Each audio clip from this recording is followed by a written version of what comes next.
প্রবাস বাংলা টিভি। আমার সাথে রয়েছেন ওয়াহিদ রহমান, বিএনপির ক্যালিফোর্নিয়া বিএনপির সাধারণ সম্পাদক। আপনার কাছে প্রশ্ন, যে এই যে বাংলার বিজয়বর হয়ে গেল, আপনি তার সাথে জড়িত আছেন কর্মকর্তা হিসেবে, কেমন হলো বাংলার বিজয়বহর এবারে? প্রথমেই বিজয়ের মাস 16ই ডিসেম্বর আমাদের জাতীয় জীবনের এক গুরুত্বপূর্ণ দিন। বাঙালি জাতি, বাংলাদেশের জন্য একটা গৌরবান্বিত দিন। আমি এই বিজয়ের মাসে 1971-এর যে সকল মুক্তিযোদ্ধারা জীবন দিয়ে এবং যে সকল মা বোনেরা তাদের সম্ভ্রম হানির বিনিময়ে আমাদেরকে আমাদের এই লাল সবুজের পতাকা নির্দিষ্ট ভূখণ্ড বাংলাদেশ দিয়ে গেছেন, তাদের প্রতি শ্রদ্ধা নিবেদন করছি এবং যারা নেতৃত্বে ছিলেন তাদের প্রতি গভীর শ্রদ্ধা নিবেদন করছি। সদ্য বিজয় বহরের যে অনুষ্ঠান 16ই ডিসেম্বর উপলক্ষে ক্যালিফোর্নিয়ায় লস অ্যাঞ্জেলেসের বাংলাদেশ অধ্যাসিত এলাকা লিটিল বাংলাদেশে অনুষ্ঠিত হলো। আমরা আসলেই গর্বিত এমন একটি অনুষ্ঠান করার জন্য। আমরা ধন্যবাদ জানাই বাংলার বিজয় বহরকে এবং যে সকল মানুষ, যে সকল প্রবাসী আমরা সেই অনুষ্ঠানে উপস্থিত হয়ে শহীদদের প্রতি শ্রদ্ধা নিবেদন করেছি, তাদের প্রতি আমার আন্তরিক অভিনন্দন। আপনার এই বাংলার বিজয় বহরের যে অনুষ্ঠান হলো, এ নিয়ে একটা বিতর্ক হয়েছে। এই বিতর্ক নিয়ে আপনার সাথে একটু কথা বলতে চাই। সেটা হলো যে এই বাংলার বিজয় বহরে যে স্টেজের পিছনে যে একটা ব্যানার থাকে, এই ব্যানারে বাংলাদেশের সংবিধানে রয়েছে যে বাংলাদেশের জাতির পিতা হচ্ছে বঙ্গবন্ধু শেখ মুজিবুর রহমান। সেখানে ওই জাতির পিতার ছবি যায়নি, এ নিয়ে একটা বিতর্ক হয়েছে। এ ব্যাপারে আপনার কি কোনো মন্তব্য আছে? আমি আসলে এ ব্যাপারে অতটা ওয়াকিবহাল না, তবে আপনার কাছ থেকে যেটা জানলাম যে বিজয় বহর একটি বড় সংগঠন, দীর্ঘদিন প্রায় 12 বছর তারা এখানে বাংলাদেশিদের নিয়ে অনুষ্ঠান করে আসছে। এবছরও তারা তাদের সেই অনুষ্ঠান তাদের ডিসিশন অনুযায়ী, তাদের কর্মকর্তাদের আলোচনা এবং সিদ্ধান্তের প্রেক্ষিতেই তারা যেটা করছে সেটা আমরা দেখলাম। তো আপনি যে কথাটা উঠিয়েছেন, আপনি প্রথমে বলছেন বাংলাদেশে। আমি মনে করি যে সুদূর আমেরিকায় আমরা যারা বসবাস করি, আমাদের মধ্যে দলীয় সিদ্ধান্ত, দলীয় মতভেদ, মত পার্থক্য এটা থাকতে পারে, কিন্তু আমরা যখন সবাই বাঙালি, বাংলাদেশি, আমাদের সার্বজনীনভাবে কোনো অনুষ্ঠান করতে হলে সবাইকে সেখানে এনে সবার মতের ভিত্তিতেই একটা অনুষ্ঠান করা উচিত এবং সেটাই মনে হয় বিজয় বহর তাদের নীতি নির্ধারকদের পরামর্শক্রমে, নির্দেশনায় ওখানে বাস্তবায়ন করছেন। এ ব্যাপারে যদি কোনো ব্যত্যয় ঘটে থাকে বা কোনো কিছু হয়ে থাকে, সেটা বিজয় বহরের যারা এটার নেতৃত্ব রয়েছেন তারাই ভালো বলতে পারবেন। তবে আমি বলবো যে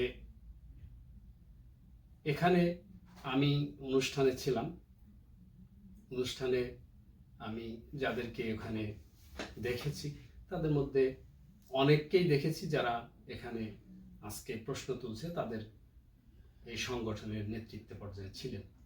তারা এখানে এসছেন। এটাও আমার কানে এসছে বা পারসেপশন এরকম যে আসলে ক্যালিফোর্নিয়ায় আওয়ামী লীগের অনেক দ্বিধাদ্বন্দ্ব আছে, বিভিন্ন ধরনের মত পার্থক্য রয়েছে। এক গ্রুপ এক জায়গায় গেলে অন্য গ্রুপ সেখানে থাকে না।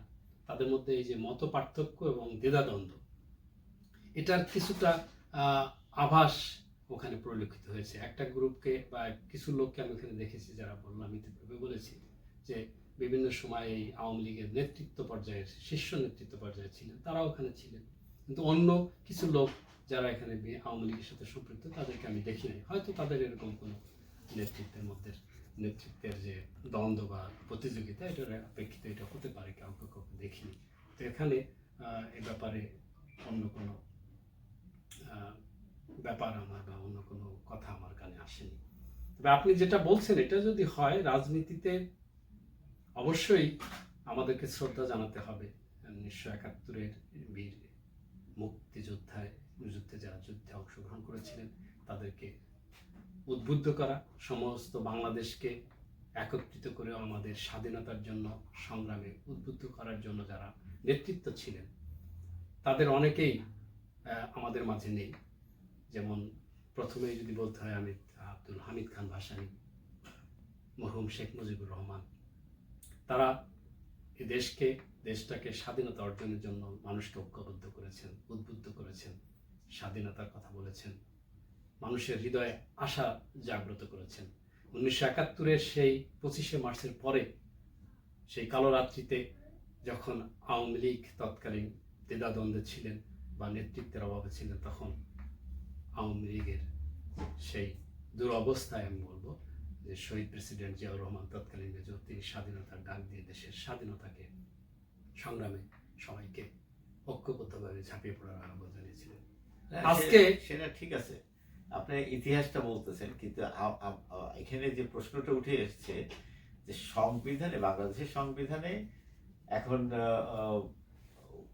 দেয়া আছে যে জাতির পিতা বঙ্গবন্ধু শেখ মুজিবুর রহমান, যেমন ইন্ডিয়ায় জাতির পিতা গান্ধী, পাকিস্তানে কায়েদে আজম, সেরকম বঙ্গবন্ধু শেখ মুজিবুর রহমান বাংলাদেশের জাতির পিতা। তাহলে জাতির পিতা হিসাবে জাতীয় অনুষ্ঠানগুলোতে, বিশেষ করে আপনার বিজয় বহর, বিজয় দিবস, স্বাধীনতা দিবস, এই দুটোকে মিন করা হয়। এই দুটো, এখানে তার তার জাতির পিতার ছবি থাকা উচিত কি উচিত না, এটা এই ব্যাপারে আপনার কি?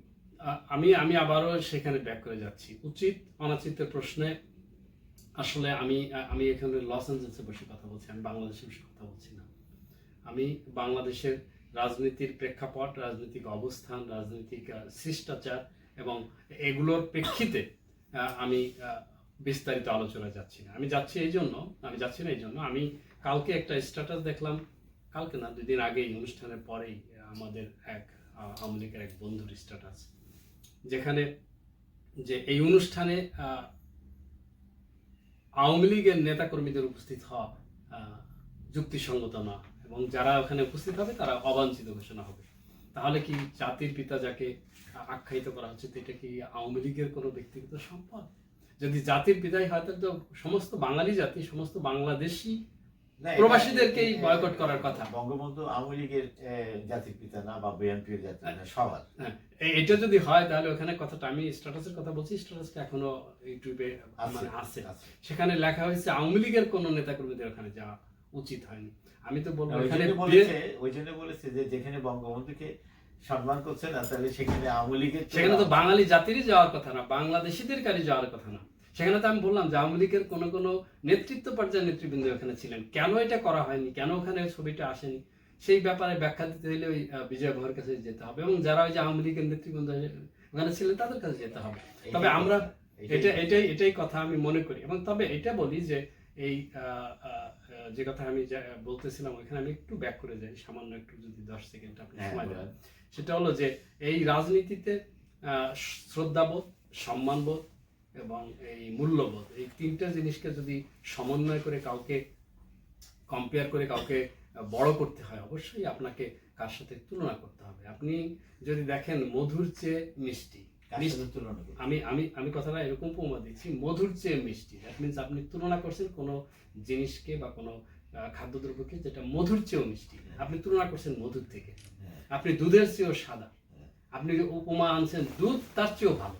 আপনি যদি মরহুম শেখ মুজিবুর রহমানকে শ্রেষ্ঠত্বের পর্যায়ে নিতে চান, আপনার আশেপাশে কাউকে সাথে তুলনা করতে হবে, কাউকে আপনার তার পাশে বসাতে হবে, কাউকে উপমা হিসেবে আনতে হবে যে তিনি তাদের সবার মধ্যে থেকে শ্রেষ্ঠ। আপনি যদি আপনি নিজে বলেন, আপনি নিজের গুরুত্ব আপনি করতে পারেন, আপনার পাশে আমি বসে আছি, আপনি একটা কবিতা লিখবেন, আপনি কবিতা লিখতে পছন্দ করেন এবং কবি মানে সাহিত্যের মানুষ, আপনার একটা কবিতার পাশে যদি আমার একটা কবিতা আমি লিখি, নিশ্চয়ই কেউ দেখে বলবে না হুদা ভাইটা বেটার দেন ওয়াহিদ, কারণ আপনার মধ্যে যে অভিজ্ঞতা রয়েছে, যোগ্যতা রয়েছে, আপনার যে প্রতিভা রয়েছে, তো আপনাকে তো তুলনা করতে হবে কারোর না, সাথে। এই এই প্রসঙ্গে যে স্বাধীনতার ডাক তিনি দিয়েছিলেন, তার আহ্বানে সবাই ঝাঁপিয়ে পড়েছিল, সেই দিক থেকে ওনার সমতুল্যতার কেউ নেই। আর সমতুল্যর কথা বলছি না, আপনাকে যখন মূল্যায়ন করতে হবে, আমি ওই কথাটাই বলছি যে আপনি একজনকে মূল্যায়ন করলে, আপনাকে আমি স্নেহ করলে আপনি আমাকে শ্রদ্ধা জানাবেন, আপনাকে আমি শ্রদ্ধা করলে আপনি আমাকে অবশ্যই স্নেহ করবেন। স্নেহ পাওয়ার জন্য আমি আশা করি, এটাই হওয়ার কথা। এখন জাতির পিতা, আমার প্রশ্নটা হচ্ছে যে এই যে কালচার যে চলছে, কালচার থেকে আমাদের বেরিয়ে আসতে হবে। সেই কালচারটা হচ্ছে যে প্রতিহিংসা, কাউকে কাউকে গ্রহণ না করার মন মানসিকতা, কাউকে স্থান, যার যে স্থান সেই স্থানে না দেওয়া, এই যে কালচার চলছে, এই যে সংস্কৃতির আবর্তে আমরা চলছি, আমাদের রাজনীতি চলছে, এটার একটা বড় ধরনের এফেক্ট, ইম্প্যাক্টের মধ্যে নিহিত। এখানে আমি আবারও বলি যে আমি বাংলাদেশে বসে কথা বলছি না। আপনি একজন আইন করে আপনাকে আমি সম্মান করব, আইন করে সম্মান করা, আপনাকে বাধ্য করা, আপনাকে আইনের মানে কি জানি ভয় ভীতির মধ্যে নিয়ে যাওয়া, এই জিনিসটা থেকে আমাদের বেরিয়ে আসতে হবে, শ্রদ্ধাবোধ বেরিয়ে আসতে হবে। আপনি অবশ্যই এই কথাটা বলতে পারেন যে 1971-এর স্বাধীনতার জন্য অবশ্যই কারো না কারো ভূমিকা ছিল, অবশ্যই এটাকে সুসংগঠিত করার জন্য আপ্রাণ চেষ্টা করেছে, জীবন বিসর্জন দিয়ে দিয়েছে, তারপরে জেল খেটেছে, এগুলো অবশ্যই ছিল। এটাকে মূল্যায়ন করার, মানুষকে মূল্যায়ন করার সুযোগটা করে দিতে হবে, এই সুযোগটা এখন বাংলাদেশে নেই। এই সুযোগ বাংলাদেশের জনগণের। আপনি একটু ব্যক্তিগত প্রশ্ন করি যে আপনি কি বঙ্গবন্ধুকে জাতির পিতা হিসেবে মানেন? আমি ব্যক্তিগত প্রশ্নের উত্তর তো আমি এভাবে দেব না। আপনার সাথে আমি বসছি, আপনার আমি যুক্তি দিয়ে বললাম, আপনার আমার কথার মধ্যে থেকে তাহলে আপনার কথাতে যেটা উঠে আসছে যে বাংলার বিজয় বহরের যে বঙ্গবন্ধুর ছবি গেছে কি না গেছে, এইটার নির্ণয় বা এটা দায় দায়িত্ব কর্তৃপক্ষের। দায় দায়িত্ব আমি বলবো না, আমি বলবো হ্যাঁ, আমি বলবো যে বিজয় বহরের যারা কর্মকর্তা, যারা এর সাথে জড়িত ছিলেন, তারা অবশ্যই তাদের এই কর্ম প্রণালী নির্ধারণ করে তাদের ডিসিশন অনুযায়ী আলাপ আলোচনার মাধ্যমে করছে, যেখানে বিজয় বহরের সাথে এখানে সব দলের, সে বিএনপি বলেন, আওয়ামী লীগ বলেন বা সাধারণ মানুষ বলেন, সবারই একটা সম্পৃক্ততা আছে, এবং আমরা সেই অনুষ্ঠানে সেখানে দেখেছি সবাই উপস্থিতি ছিল। সেখানে মুক্তিযোদ্ধারাও এসেছেন, আমি নাম বলবো না, যিনি এখানে আমাদের লস এঞ্জেলসের সবচেয়ে প্রবীণ এবং সবসময় আলোচিত যে একজন মানুষের নাম আমি শুধু বলবো, আব্দুল খালেক ভাই, তিনি ওখানে ছিলেন, মুক্তিযোদ্ধারা ছিলেন। তারপরে সেই যে সকল ভাইরা আমাদের আওয়ামী লীগের ভাইরা কথা বলছেন, তাদেরও অনেকেই ছিলেন, এবং ওই সংগঠনের নেতৃত্ব পর্যায়ে ছিলেন, তিনিও ওখানে ছিলেন, একসময় নেতৃত্ব পর্যায়ে ছিলেন, তারাও ওখানে ছিলেন।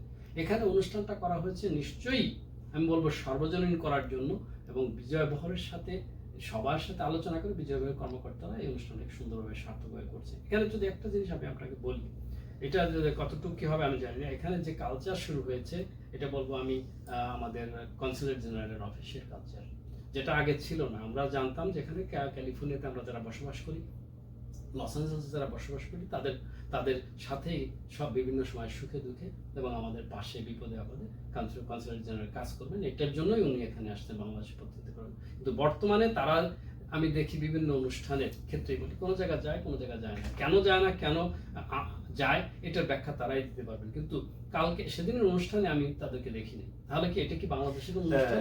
জানা গেছে যে তাদেরকে ইনভাইটই করা হয়। এটা আমি বললাম বিজয় বহরের ব্যাপার, কেন তারা আসে না। তবে আমি দেখছি অনেক অনুষ্ঠানে তারা আসে, অনেক জায়গায় আসে না। তাহলে কি এই অনুষ্ঠানটা কি, বিজয় বহরের এই অনুষ্ঠানটা কি বাংলাদেশের স্বাধীনতা সংগ্রামের যে আমাদের যে অর্জন, সেই অর্জনের প্রেক্ষিতে আমরা স্বাধীনতা পেয়েছি, সেই স্বাধীনতাকে উদযাপন করার জন্য এই অনুষ্ঠান নয়? সেখানে কেন তারা নেই? দ্যাট মিনস, তাহলে এখানে বলবো যে সর্বজনীন সবাইকে আনার জন্য যদি বিজয় বহর কোনো কারণে সবার সাথে আলোচনা করে এটা করে থাকে, তারা করতে পারে। তবে আমি রিসেন্টলি আপনার একটা ইন্টারভিউ দিয়ে দেখছি যে বিজয় বহরের একজন কর্মকর্তা, অন্যতম প্রধান কর্মকর্তা, তিনি কথায় বলছেন যে তিনি সবার সাথে আলোচনা করছেন, এবং তিনি একটা আলোচনার ডাক টেবিলে ছেড়ে দিয়েছিলেন। সেই ডাকটা, সেই আলোচনার সেই প্রেক্ষাপটে, সেই ডাকের প্রেক্ষাপটে আলোচনার টেবিলে আমি কোনো কিছু দেখিনি। হয়তো তারা কোনো আলোচনায় এসেছিলেন, অথবা তারা একটা সিদ্ধান্তে এসেছিলেন। সেই আলোচনায় কি আপনি ছিলেন? আমি তো ক্যালিফোর্নিয়া, হ্যাঁ ক্যালিফোর্নিয়া বললাম যে আমি তো দেখিনি আলোচনা। সেই ডাকটা যাদেরকে দায়িত্ব দেওয়া হয়েছিল বা যাদেরকে বলা হয়েছিল, ওখানে উচ্চারণ করছেন আমাদের সেই কর্মকর্তা। নাম উচ্চারণ করছে যে আপনার প্রেসিডেন্টের কথা, আওয়ামী লীগের প্রেসিডেন্টের কথা। এবং কাউকে দায়িত্ব দেওয়া হয়েছিল, একজন মুক্তিযোদ্ধার কথা উনি বলছেন, কিন্তু এইটার কোনো আলোচনা বা এরকম ডাক মানে বসাবসি বা এটা নিয়ে আলোচনা এটা হয়েছে বলে আমার জানা নেই এবং আমার ধারণা এটা হয়নি। ফলে যে ওনারা যে চেষ্টাটা করছেন, আমি বলবো বিজয় বহরের পক্ষ থেকে যে চেষ্টাটা করা হয়েছে সেই চেষ্টাকে সামনের দিকে এগিয়ে নেওয়ার জন্য আমি দেখি নাই যাদেরকে দায়িত্ব দেওয়া হয়েছিল কেউ আগিয়ে আসে। ওখানে বলছেন যে আমি অমুকের সাথে কথা বলছি, আপনি ভিডিওটা দেখতে পারেন, সম্ভবত আমাদের একজন মুক্তিযোদ্ধা ভদ্রলোকের কথা বলছেন এবং আওয়ামী লীগের যে মুক্তিযোদ্ধার এখন যে প্রেসিডেন্ট তাকে আমার ভাইয়ের কথা। তো এখানে আমি বলবো যেটা যে বিজয়গড় যে কাজটা করছে, আমার জনগণের এখানকার লোকজনের পারসেপশনের প্রেক্ষিতে আমি বলতে চাই, যেটা আমরা বুঝতে পারি জনগণ যেটা নিয়ে আলাপ করছে, সেটা হলো যে এটা বিজয়গড় সার্বজনীন করার জন্য, সবাইকে এক জায়গায় এনে একটা সুন্দর অনুষ্ঠান করার জন্য তারা আলোচনা প্রেক্ষিতে করতে গেছে এবং করছে।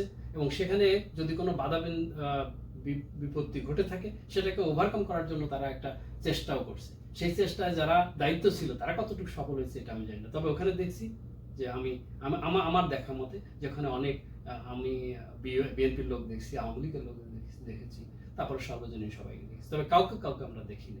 আচ্ছা, তাহলে আপনাকে আরেকটা প্রশ্ন করি যে যদি ওখানে বঙ্গবন্ধুর ছবি যায়, এখানে কি আপনাদের কোনো আপত্তি থাকবে? এটা সময়ের ব্যাপার, যখন যাবে তখন ওই যে আপনি তো ওইটার প্রেক্ষিতে বিজয় বহর একটা কথা বলছেন যে এটার একটা সমস্যা সমাধানের জন্য আমরা চেষ্টা করতেছি এবং অদূর ভবিষ্যতে আমরা করব। সেটার প্রেক্ষাপটে যখন টেবিলে আসবে তখন সেই ব্যাপারে আমরা ডিসিশন নেব। তবে ওকে, আপনাকে ধন্যবাদ। আমরা আপনার কাছ থেকে জানতে পারলাম আপনার অভিমত।